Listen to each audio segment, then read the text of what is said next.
இருப்பீங்க. அந்த இன்டர்வியூவில் அவருடைய வாழ்க்கையை பற்றி சொல்லியிருப்பாங்க.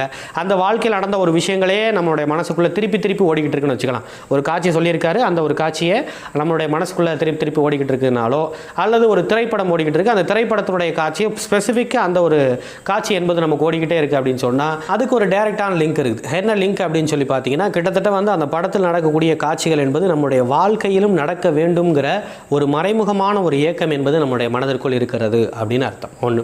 இரண்டாவது விஷயம் பொறுத்த வரைக்கும் அதே மாதிரியான காட்சிகள் என்பது என்னுடைய வாழ்க்கையில் நடக்குதுன்னு சொன்னால் அந்த ஒரு விஷயம் என்பது எங்கே அந்த ஒரு விஷயங்கிறது ஸ்டாப் ஆகி போயிடுமோ, ஒருவேளை இந்த ஒரு அழகான ஒரு உறவுமுறை, அந்த உறவுமுறைகளை பார்த்து அந்த காட்சிகளை பார்க்குறோம், அதில் ரொம்ப அழகான உறவுமுறைகள், குடும்பம் உறவு அப்படிலாம் இருக்குது. என்னுடைய வாழ்க்கையிலேயும் குடும்பம் உறவுங்கிறதெல்லாம் இருந்துகிட்டு இருக்குது. பட் இருந்தாலும் இதெல்லாம் ரொம்ப நல்லா போய்கிட்டு இருக்கு.